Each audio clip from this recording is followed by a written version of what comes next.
The broadcast is now starting. All attendees are in listen-only mode. Good afternoon. I'm Jose Cabrales, and welcome to today's webinar. We have a couple of program notes before we begin. Please use the questions section on your webinar interface to submit questions at any time throughout the presentation. Please include your name and organization as well.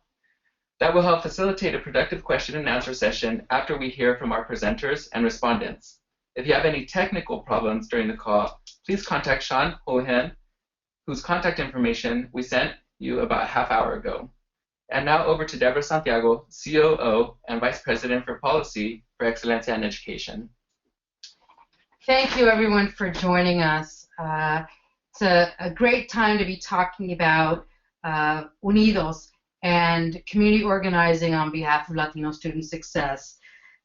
At Excelencia in Education, our mission is to accelerate Latino student success in higher education, and we've had the great pleasure and honor of working with the team from Albuquerque, New Mexico for many years, and this iteration and their strategy and efforts for community organizing to make sure that the students in their community are served well is why we wanted to bring attention to their good strategies to all of you. Unidos is a project that has received some support from the Lumina Foundation over the last several years, but their work transcends that investment and will, before and after the investment came through. We do know that the work of the Unidos project and our colleagues in New Mexico to focus community organizing around cultural competency, around history, around data, and using that to guide policy and practice is a continually improving loop, and their efforts and their model is one that we hold in very high esteem, and we thought would be very appropriate to share with many of you across the country who are thinking about ways to serve Latino students maybe for the first time, or have been doing it for a while and working in community and trying to find ways to continue and amplify and improve the work that you're doing. So while we know the good work that's happening by our colleagues in New Mexico are not the only way to do community organizing, we at Excelencia really believe this is a forward-thinking and a critical model of how we can bring multiple stakeholders and community committed to student success where they are. With that, I'd like to give you the opportunity to talk to our colleagues who are there and share a little bit the agenda that we'll be covering for today's conversation. We do want to cover a little bit of the background of New Mexico. It's important that we understand context in understanding how communities work and how to best have them collaborate. We want to talk a little bit about the partners and the model that was selected by our colleagues in New Mexico to really give us clarity on what works for them with cultural competency. We want to talk about the implications of this in policy and practice, and for us, public policy is about scale. So how do we make sure that the good strategies and efforts that we're going to hear about can work in other communities, might work in growing numbers of communities and levels overall? And we want people to be thinking about what are the common threads to your communities as you think about what's applicable from the New Mexico model to your efforts, and we want to make sure that we engage in questions with you, with our presenters and others, thinking about how you might be able to consider this model in the work you're doing. With that, I'd like to introduce three of our colleagues who will be presenting from New Mexico. Josie De Leon, who is Vice President and Chief Diversity Officer at the University of New Mexico, Teresa Brito Asenap from Unidos Community Liaison, and Jennifer Gomez Chavez, the Director of Student Academic Success at the University of New Mexico. With that, I'd like to turn it over to Josie to get us started. Thank you, Deborah. First of all, let me just tell you that Unidos means united in Spanish, and that's very important because you're going to hear throughout our presentation how important it was for us to gather a whole community and a whole host of folks to help us in this movement to achieve Latino student success. So in October of 2011, we had our kickoff press conference, And at that point, we let everybody know that we wanted their involvement. This was during Hispanic Heritage Month. And I mention that because it was so important for us to not only get the word out, but also have as much community involvement as possible. We started off with a partnership of about 9 partner organizations, all of the educational institutions within Bernalillo County and Albuquerque. The University of New Mexico served as the backbone organization, but we partnered with the Albuquerque Public Schools in looking at the pipeline, and Central New Mexico Community College, since many of our Latino students attend there rather than come directly to the university. We also worked with the Center for Educational Policy and Research, Youth Development, Inc., which is a community organization, Albuquerque Hispano Chamber of Commerce, the Albuquerque Bernalillo County Community Schools Partnership, Innovate Educate, and a legislator who has been a real champion for education here in the state of New Mexico, who still remains a very critical part of the work. He served as the chair of the Education Study Committee for the number of years. We were at a very critical juncture at the time that we were funded by the Lumina Foundation. But we were also at a tipping point. 37% of our youth, 17 years of age and younger, were living in poverty, and 58% of the K-12 population was Hispanic. We have been at the bottom and continue to be at the bottom on many child well-being factors. And so it was our concern that we really needed an effort to address some of the persistent issues that we had seen in not only the Albuquerque area but in the state.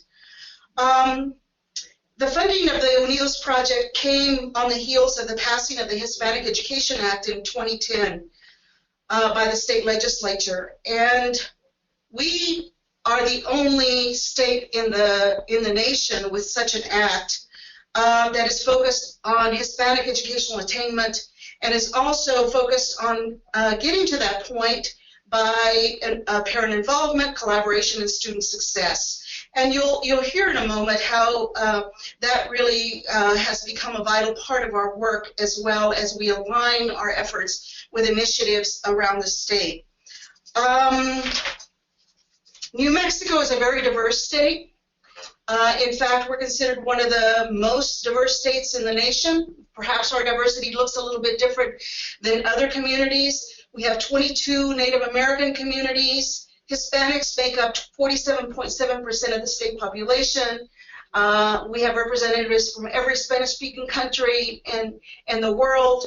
And 17% of our Hispanic population are recent immigrants. So Hispanics are very proud of the fact, some of our Hispanics in the state of New Mexico, that they can trace their roots back to the conquistadores. And we're very proud of our history. So we knew that as the project progressed, that we needed a very targeted action to address Latinos in a way that we had never addressed them before, or addressed the issues before. The long-term prosperity and well-being of our community depended upon our ability to collectively increase the educational attainment levels of Hispanics or Latinos in the state. Under our current system, about 23% of the Hispanos over the age of 25 in Bernalillo County have not graduated from high school, and only 23% have attained some college degree, either an associate's degree or a baccalaureate. Given the fact that nearly 48% of Albuquerque's population is Hispano, deliberate action was required in order for us to change the fate of our children, our families, and our community. Next slide, please. As a planning group, we went through a process where we looked at everything that had been done to address Latino student success in the state.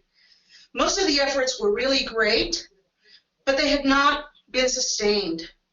We knew that in order for the Unidos project to be different, we had to establish a firm foundation that was built on a historical and cultural relevance foundation. New Mexico is a state for whom the rich historical and cultural attributes are central to our identity. We also had to develop a model that had large-scale Hispano-Latino involvement, as well as strong Latino educational allies that may or may not be Latino. And so the involvement of all the entities that had focused on Latino student education was really critical to our success. And Dr. Brito Aisenap will talk more about how, as the community liaison and community organizing consultant, she went about getting all the vital groups to come together. Next slide, please. As I have indicated, we started out with 9 forming partners. We have grown to over 80 partners, and we're not done yet. At every meeting, we ask, who else needs to be around the table? Who's not here that needs to be part of this discussion? Who can add one more element or one more piece to this discussion to ensure that we are hitting all the right points, but also that we can sustain the work because of our broad involvement across the community. And as you can see, we've listed all of our partner organizations on the slide. Next slide, please.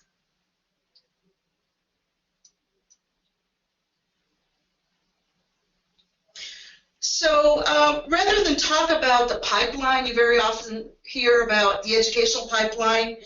In New Mexico, we have a centuries-old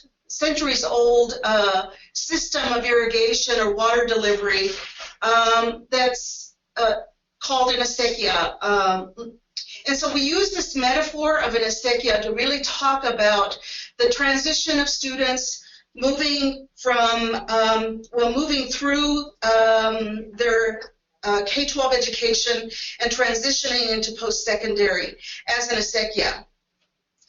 Acequias are very unique in that they require the community to be able to work the acequia.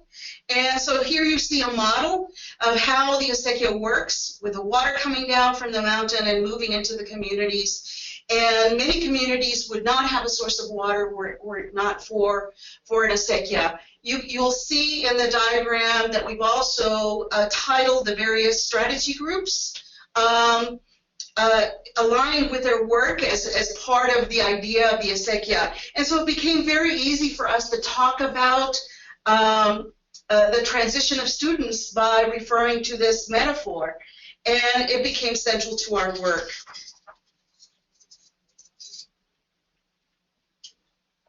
Next slide.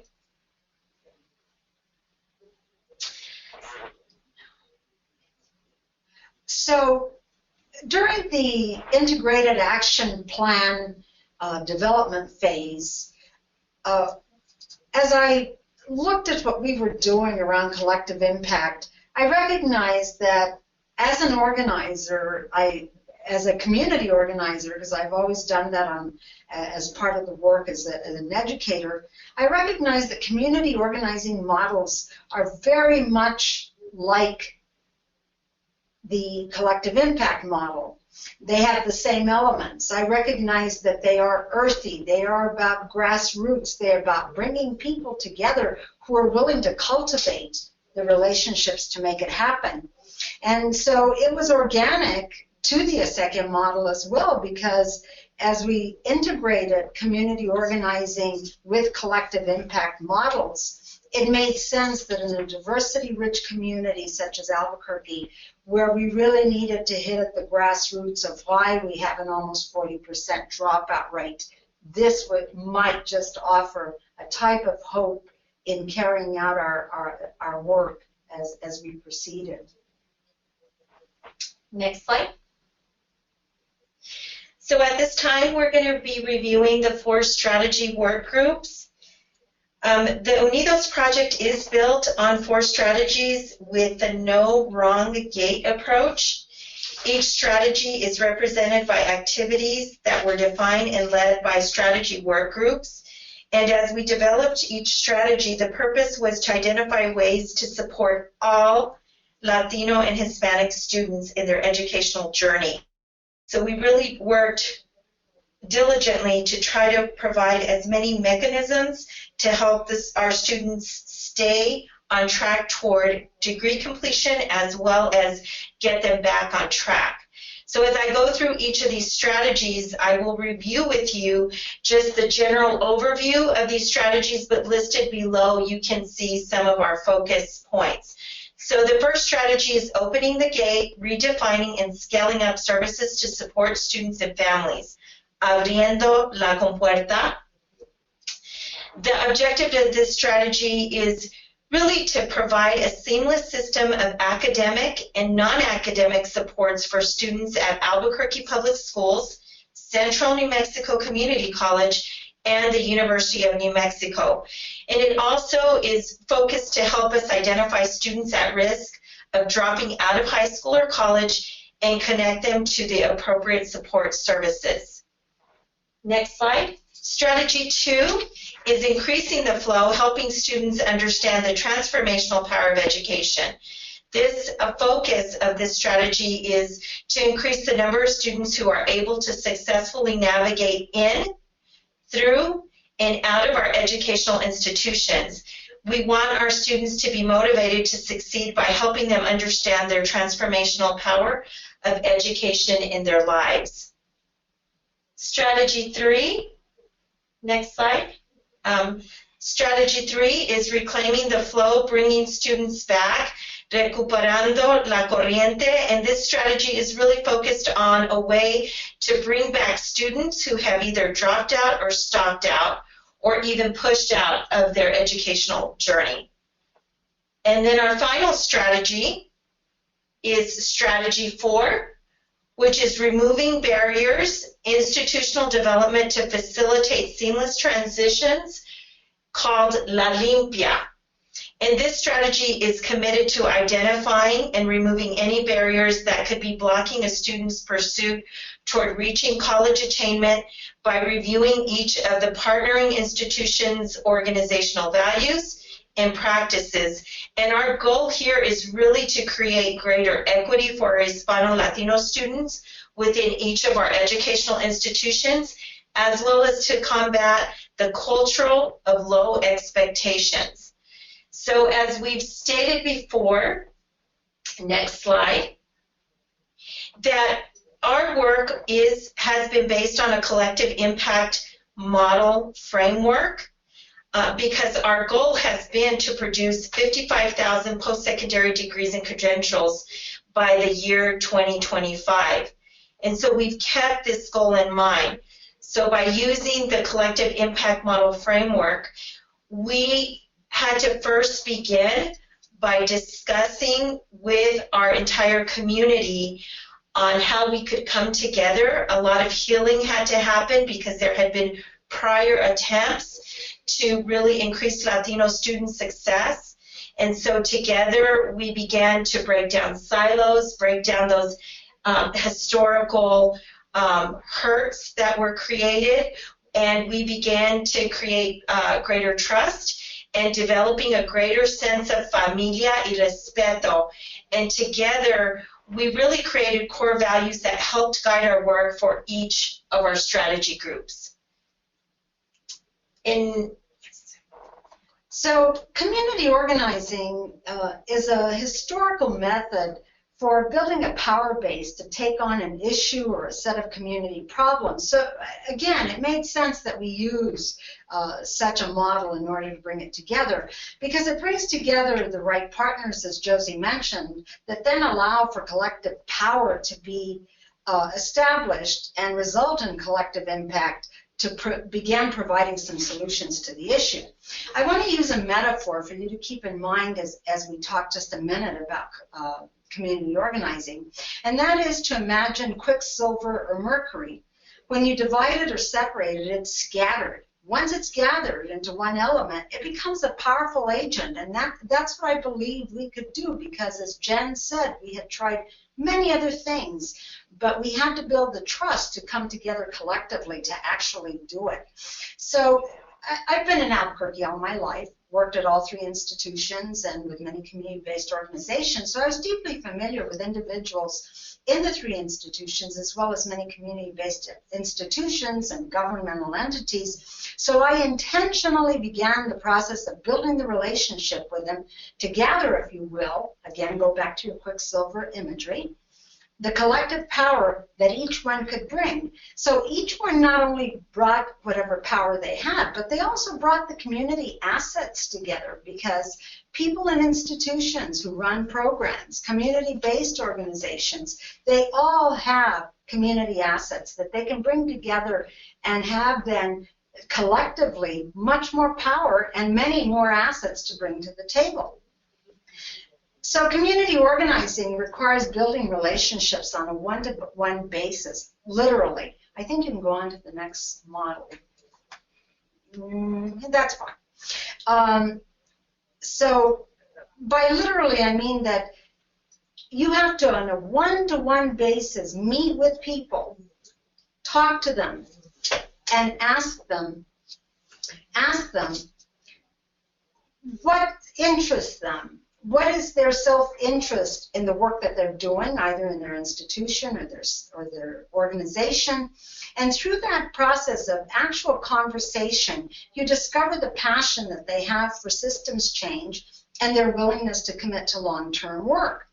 And so in the one-to-one conversation, I also looked for signs that the person was hungry for the work and willing to negotiate with colleagues and even those in power positions at their workplace or throughout the community to change the practices that would lead to a systems restructuring leading to Latino student success. So this then, as we brought them together, as we brought all the self-interest together around the strategy work groups, we also had new trust relationships that were rooted in common mission. And we used then this community organizing model to also look for leaders. And initially we looked for those that wanted a leadership position within the strategy work groups to become facilitators.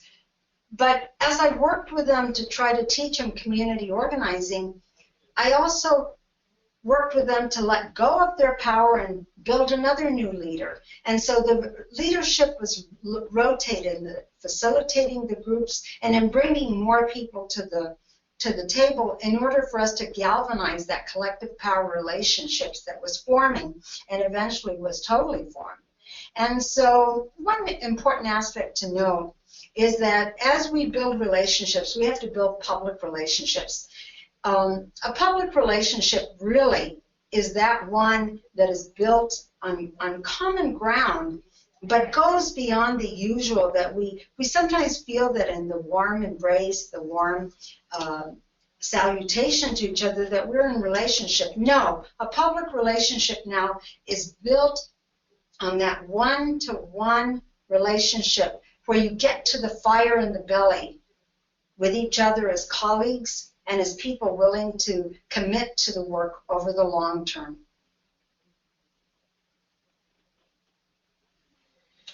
So we also knew that in order for us to scale up the work, that it could just not stay in the community, but we really had to think about our work and the implications of our work in terms of impacting policy. That's where the rubber really met the road. What are the changes that we can make at the state level that would have long-term impact? So engaging policymakers and legislative, trying to change or impact legislative policy was so important. So some of the work that all of us did, Teresa was probably one of the individuals that led the work, but we all engaged in developing those key alliances, especially with those policymakers. And so the three of us around the table have relationships, long-term relationships that we brought to the core of the work to impact some of the policy pieces, both at the institutions and outside the institutions. in various venues, and of course at the state level with the legislature. So we also use long-standing mandates. That I've already mentioned the Hispanic Education Act, but also the Community Schools Act. These were mandates that we could then attach our work to, and then develop the strategies for implementation that aligned with the work that we were engaged in, and integrate those mandates as part of that work. Next slide. Next slide, please. So with this work, there had to be some common threads that brought us together that kind of created that tapestry of the work. We've talked about the individual elements of the work, but bringing it together around a common vision was critical. And so whenever there were issues that came about in talking about the work, we always went back to that common vision, and also the commitment to our students and our families and our community. Understanding who we were serving, and again, bringing those individuals that understood the community well was very much a part of that. Not just our own assumptions about the community, but really truly understanding what the needs were, who the community was, how that partnership could take place, and then identifying additional partners through that work, working effectively and collaboratively with partners, viewing the community as an asset. I can't say enough about that. Really important and critical, and of course, using opportunities to scale up the efforts.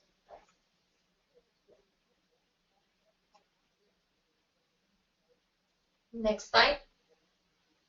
Great. Thank you all. I know there's a lot of content in a short period of time. I hope what we did was give you a good overview of what's involved, and that spurs some thinking and questions. I see some questions here that have been submitted. We still have time. We do want to get into the discussion portion of what was going on, and hope you'll ask our colleagues to delve a little bit more deeply in what they've seen. I'm going to ask Jose Cabrales, who's been the program manager for us almost since the outset and has really led the critical technical assistance support for the 13 communities that have been part of Lumina and have helped us understand better what needs to happen in communities to moderate this conversation and integrate the questions from the audience to our presenters. Please remember that you can use the interface that's on the webinar to submit questions in writing, and we'll use that to facilitate the discussion. Jose? Great. Thank you so much, Deborah. The first question, Josie, I'd like you to answer. It's more so a two-part question. The first is from an audience member, but I have a follow-up question for that as well. How do you define partner within Unidos? Actually, it's quite simple. A partner was anyone that was willing to come to the table and help with the work. So it wasn't someone showing up in one meeting, but our partners are really folks that came to the table and remained with us throughout the course of time. And so, and their contributions were varied. It was not just attending meetings. It was a number of ways that people could contribute.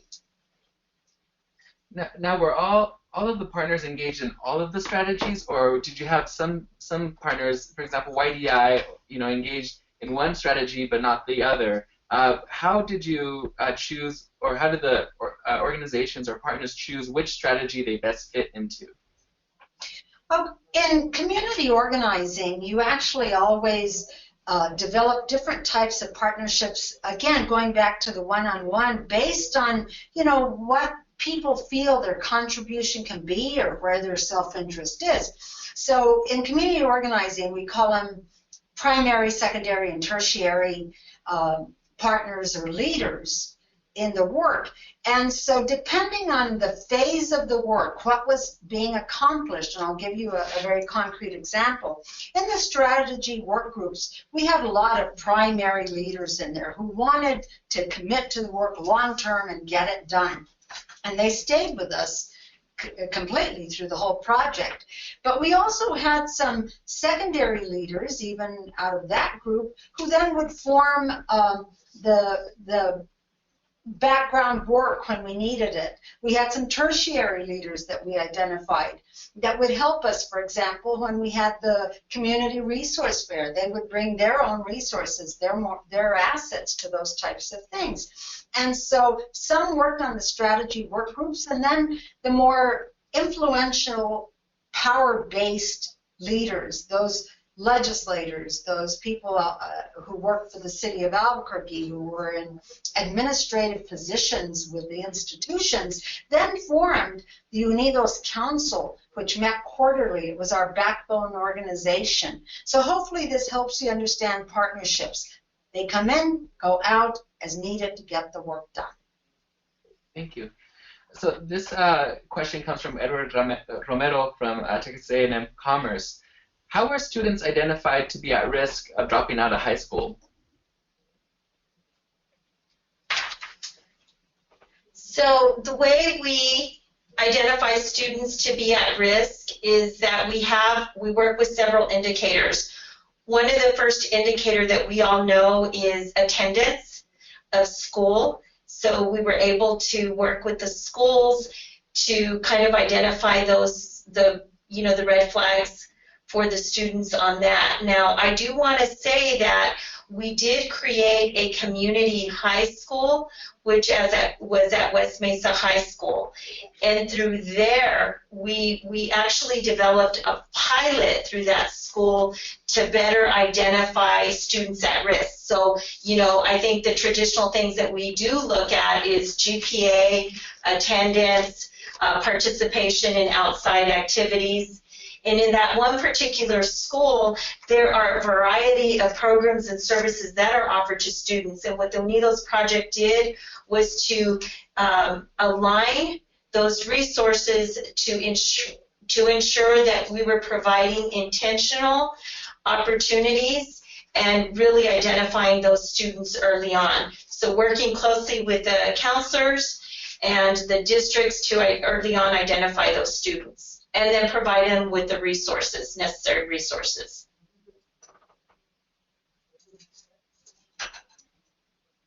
Thank you, Jen.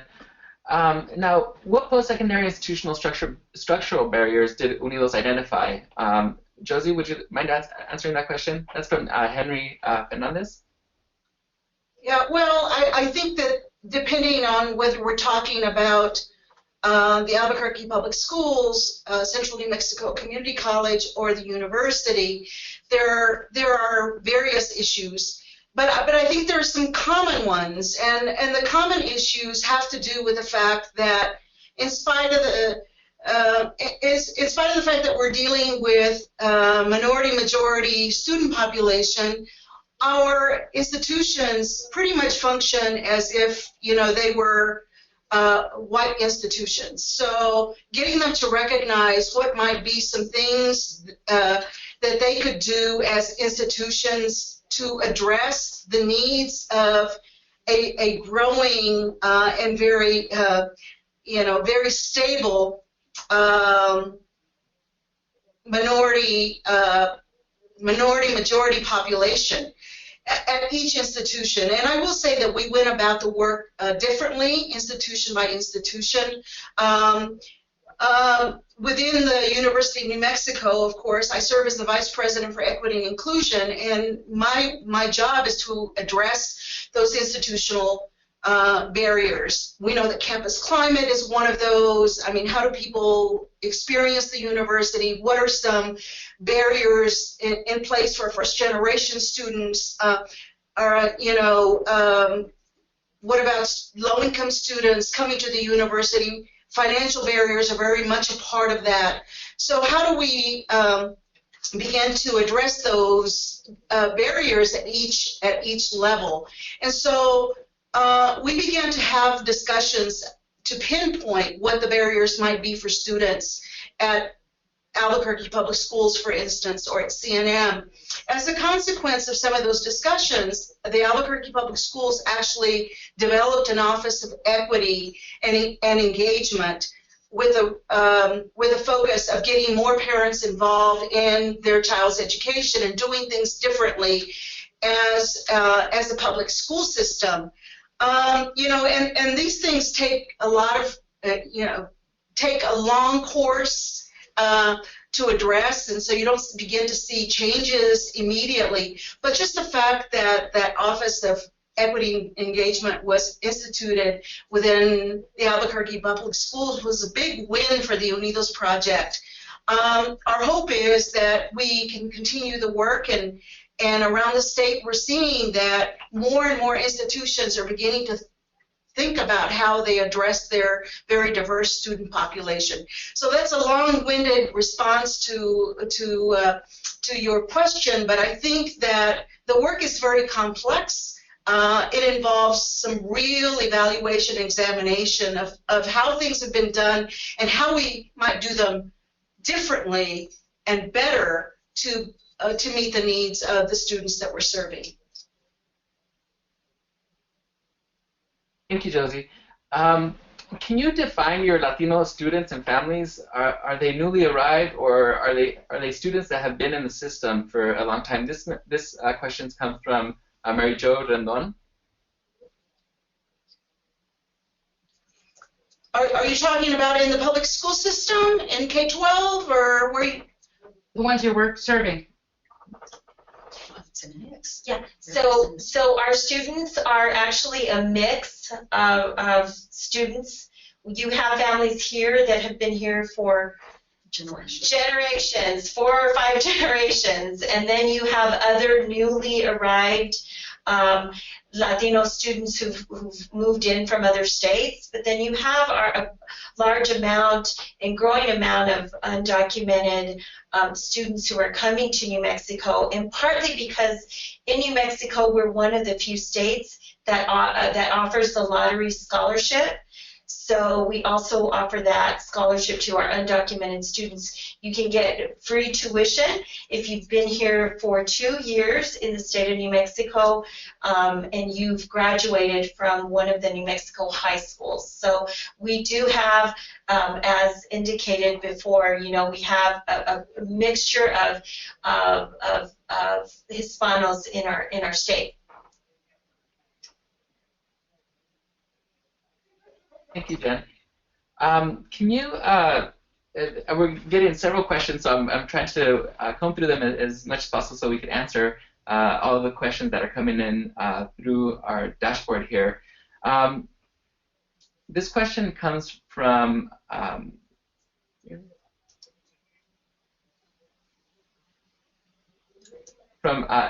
Elisette Bond. And can you expand on what you mean by scaling efforts? What does that mean? So, so the way we addressed scaling efforts is that right now in our own community, and actually for many years, there have been already ongoing efforts, best practices that have been going on to address Latino student success.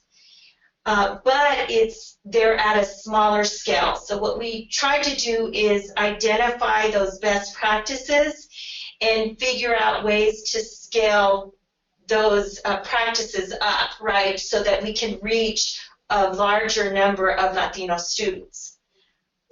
Yeah, and I want to give you an example, and maybe Jen can talk about it a little bit more. But for instance, we knew that the University of New Mexico, for instance, was engaged in mentoring and coaching. Central New Mexico Community College was also doing that. But we were doing it in kind of our own way, in our own silos, and in our very, probably not reaching out to as many students. So in the scaling up process, we've really looked at how we could align the work across institutions and really involve more students. So figuring out how we might be able to leverage resources, how we might be able to bring in different entities to really scale up those services. Jen, I don't know if you want to add anything to that. No, I think you've described it nicely. I also want to add something, that I think we scaled up the understanding of collective impact. Oh, yes, that's we true. really did, because I've heard that from many people across the community, because all of saw the possibilities. When you go back to your Quicksilver metaphor I gave you, when you bring it all together, it becomes a powerful force. And I think we really did manage to scale up that understanding of what an outcome is when you talk about collective impact. In fact, more and more collective impact projects have been instituted in viewing the work that Unidos has done. For instance, the city of Albuquerque now has a collective impact director. That was a direct result. So, we don't talk a lot about the kind of large-scale impact that Unidos has had, but as we sit around, sometimes we think, oh, we impacted the fact that certain things happened in Albuquerque public schools. Certain things happened within the city of Albuquerque. The mayor's office. Certain things are happening within CNM. So all these kinds of things that we, perhaps were not the core focus of our attention, really have snowballed and rolled out some new efforts that are more system-wide, I would say, or across systems. Thank you so much. This question comes from Jessica Normoyle. Can you outline the top 3 accomplishments of the Unidos project?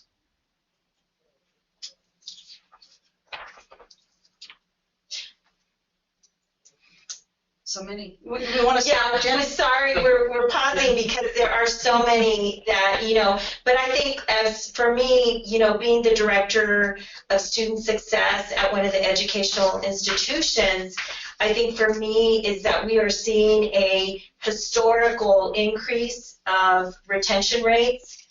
We're also seeing historical increases in 6-year graduation rates, which for us is, I think, a huge accomplishment. So in looking at the data, we know that at each of the educational institutions, right, whether it's at Albuquerque Public School System, at the Central New Mexico Community College, as well as UNM, that we are getting a greater number of students to complete their educational goals, right? So that they can clearly have a path to degree attainment. So for me, that's big. Yeah, and I think we've talked about our pilot high school. The whole idea behind the Unidos project was to begin to address the achievement gap. So one of the things that we saw at our pilot high school, that was the only high school in the whole district where the achievement gap between Hispanic students and white students was moving closer to being closed. We haven't closed the achievement gap yet at the high school, but we've decreased it. So that is a huge accomplishment to be able to say that our pilot high school was the one high school where we actually saw that kind of outcome. And of course, an increase in degrees awarded across Central New Mexico Community College and UNM is really important. There's been a lot of successes around Hispanic educational attainment. Everybody wants to take credit for it. We believe that we've made a large impact in that, and that's what we set out to do. We also brought together all the people involved, or all the organizations as well as programs within the institutions involved in adult education, because as we mentioned earlier, between Latinos and others in Bernalillo County alone, it's almost a 40% dropout rate that is frankly representative of the state's percentage. And so we brought together for the first time across a table everyone that was involved in adult education to be able to really look at what we needed. And remember, the GED at that time was in a transitional state in New Mexico because the rights to GED were being sold to the largest test-taking corporation and Americans. So there were all sorts of people that were left dangling when that happened. They had to start their whole GED process again. Bringing together all those people, what was the importance of it? In that they have redefined what a high school equivalency diploma can mean in New Mexico. And I would think that that's a pretty big accomplishment of ours. Thank you. This question is from M. Campos. What kind of impact has your work made on Latino and Latina dropout rate?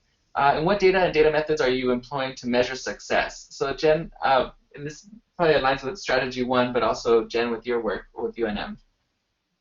Yes, can you repeat the question? I'm sorry, Jose. Sure. The question is, what kind of impact has your work made on the Latino dropout rate? And what data or data methods are you employing to measure success? Yes. Okay. So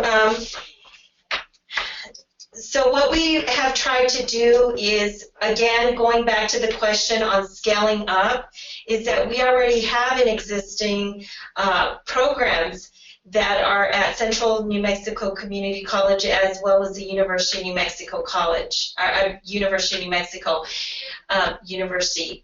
What I want to point out is that one of our best practices, in particular here at UNM, is a program called the Graduation Project, in where we try to bring back the students who've actually stopped out.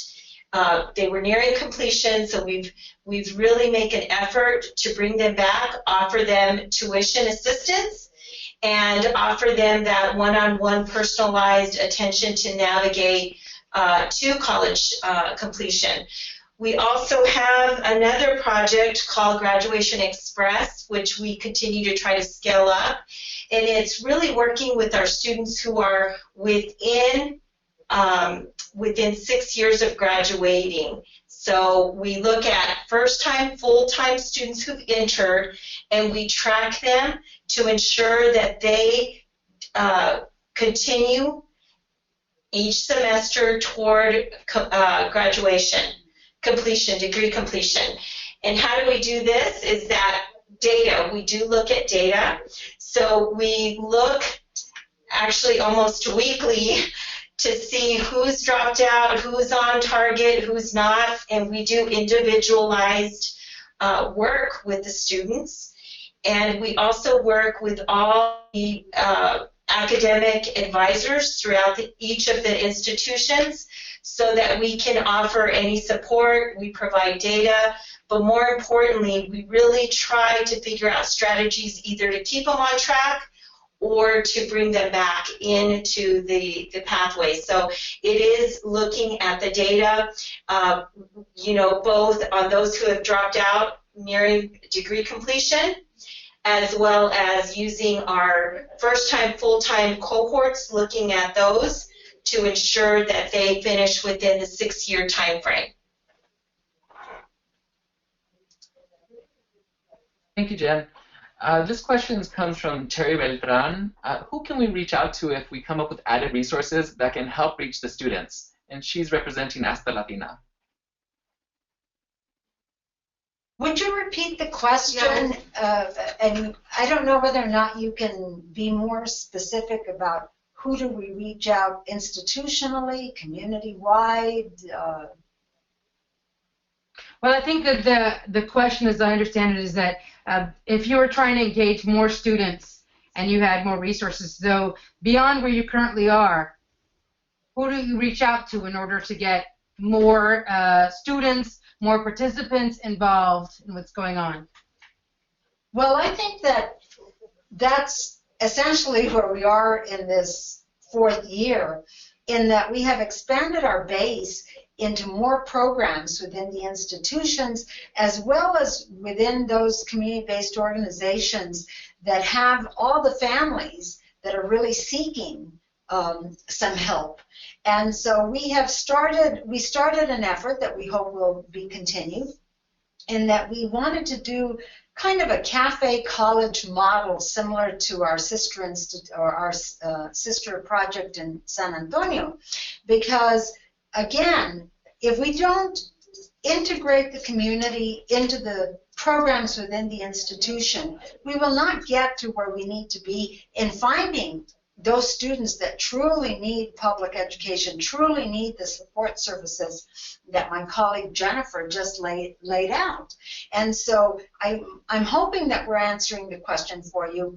I believe that that's probably the next phase of Unidos, is to dig deeper into who else do we need to bring to the table to identify all those students that may never go to college, that may be in jeopardy of dropping out, or who need to come back, that started a college degree and didn't finish it.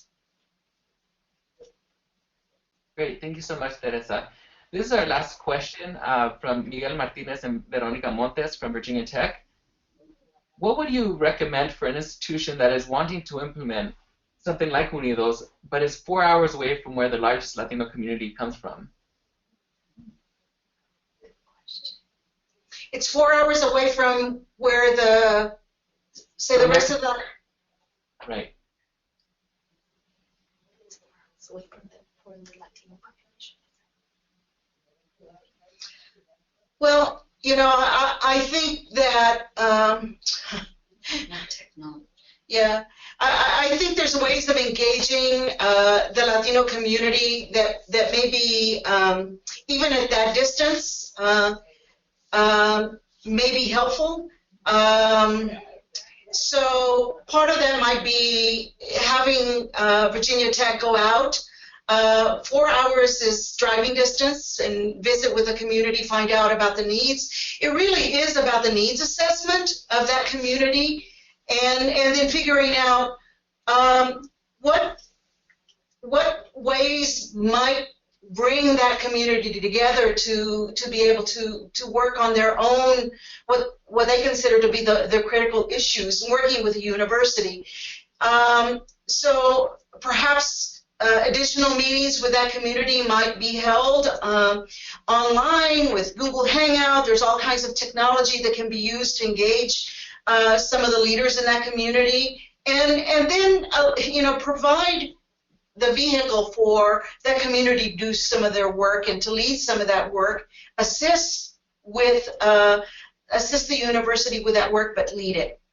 And I would think that this is a place where utilizing our community organizing model would really work, because you, where you are at, I believe you said Virginia Tech, you can go out and visit with those colleagues that you've already got 4 hours away to help you identify who else you should meet with there, one-to-one, and engage them in the work. Because the thing about community organizing to achieve collective impact is that people take ownership of the work. So that's really your end run, if you will. Find people in that community 4 hours away who will help you in taking ownership of the work to make it happen. So it does require some front loading of community resource, community relationship building, but it'll pay off in the end. I think we could also add too, though, you know, there are probably community-based organizations in that community that's 4 hours away. And exactly, that's what I mean, is you can start with your colleagues in other institutions and ask them who else in this community is deeply vested in wanting to lift up their Latino students, and then start meeting them, and eventually then the work becomes your work. And together, then you can utilize the other things that Josie talked about, technology, etc., to get where you want to be. But you're going to have to use some very patient methods for getting there. It won't happen overnight. Thank you so much, Teresa. So we're just about out of time here. This has been a terrific discussion, but I'm afraid we're coming to the end of our time. If we didn't get to your question, or if you have additional questions, please feel free to follow up with Sean after this call. The slides will be available for all of the participants, and also please feel free to download the brief as well. It is available. Now, Deborah Santiago, Vice President of Excelencia Education, will offer some closing thoughts. Yeah, so I just would say, you know, we only scratched the surface on some of the really critical work that is happening at Unidos and our colleagues in New Mexico. For those of you on the call interested in more explicit strategies, examples, filtering out how it might affect your community, I hope you'll consider out to our colleagues in New Mexico, and if at Excelencia we can be helpful, we're happy to do that as well. You know, the core part is really finding common cause and commitment to serve Latino students, and in doing so, helping all students improve their success and engage in community, which is where we really see the impact can have a difference. So thank you very much. I'm going to pass it back to Jose. Thank you so much, Deborah. We also have other community practitioner briefs that are available aside from our Unidos brief here. Last year we published the impact of financial aid on student college access and success, the San Antonio experience. And we have upcoming practitioner brief series for Latino communities in 2016 that are surrounding parental and family engagement, leadership, and emerging Latino communities. I think that's all, but thank you so much for participating in this webinar, and we hope that we have some future engagement with you.